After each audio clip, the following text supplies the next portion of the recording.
Welcome back. We're diving straight into AI news today. And just so you know, up front, this is AI Daily Deep Dive. And everything you hear, the research, the structure, even the content generation, was done entirely by AI. Yeah, it gives us a kind of internal perspective. And today, September 24th, 2025, it's showing, well, a really wide range. How so? We've got 5 big stories touching on consumer creativity, ethics around deepfakes, high finance, tech infrastructure spending, and even global security. Wow, okay. That's quite the spread. It really shows how broadly AI is hitting, right now. Okay, let's definitely unpack this then. Yeah. Starting with consumer creativity. Right. Google just put something called Mixboard into public beta through Google Labs. It's an AI mood board app. But the interesting part is it makes visuals from just simple text prompts, not like, dragging photos yourself. Exactly. And the engine behind it is the real story. It's Google's new image model, Nano Banana. Nano Banana, right? Heard about that. Yeah, it's known for being incredibly good at manipulating things like lighting and texture, almost photorealistically. So this isn't just about mood boards then. Not really, no. It's about democratizing complex editing, stuff usually needing expert tools, now much easier.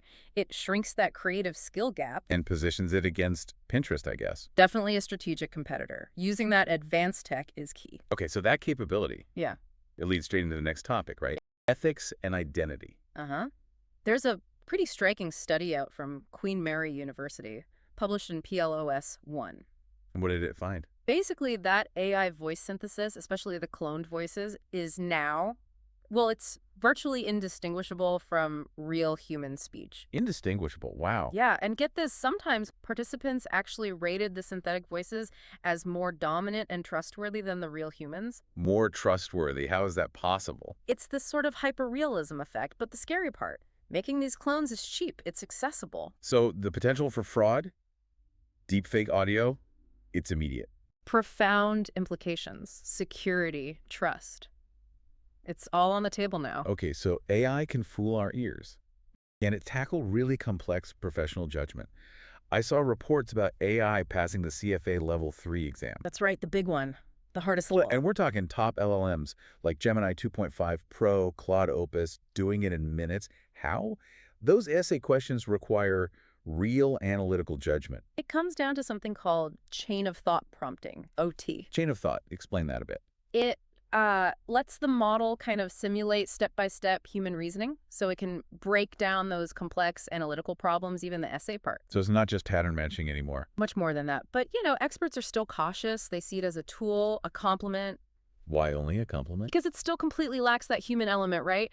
Reading emotions, building actual client trust, that's crucial in finance. AI isn't there. Okay, but still, passing level 3 in minutes, that's a massive shift, however you look at it. No question. Speaking of massive shifts, let's talk about the infrastructure spend. The money pouring into AI. Right. The New Yorker had a piece calling this the picks and shovels phase. Trillions going into GPUs, data centers. The basic building blocks. And we saw that play out with Atlassian, didn't we? Buying the browser company. Yep. For over $600 million cash. For the makers of Daya, that AI-powered browser. Daya. Their whole goal was putting AI everywhere in the browser, right? Like summarizing stuff or writing text right where your cursor is. Exactly. Omnipresent AI, not a separate tool, just integrated. So that acquisition shows the rush. It absolutely reflects the intense industry push to embed AI everywhere. Huge bets on infrastructure, even if maybe the public appetite for AI in the browser isn't quite proven yet. Right. A bit of a disconnect there, perhaps. Potentially, yeah. Okay, finally. The most serious story. Global security. President Zelensky at the UN. Yeah, really stark warning today at the General Assembly about an AI arms race. What was the specific concern? He talked about the imminent threat of fully autonomous drones, ones operating completely without human oversight. Lethal autonomous weapons. Exactly. He warned it could trigger, and this is his phrase, the most destructive arms race in human history.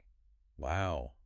Did he mention specifics? He even raised the possibility of these drones delivering nuclear warheads. Nuclear warheads on autonomous drones. That's terrifying. Absolutely.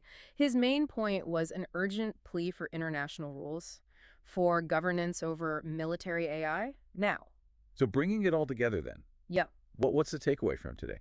Well, you see this incredible split, right? AI is rapidly becoming this powerful, almost mundane consumer tool. Like Mixboard. Exactly. While at the very same time, it poses these immediate, profound risks.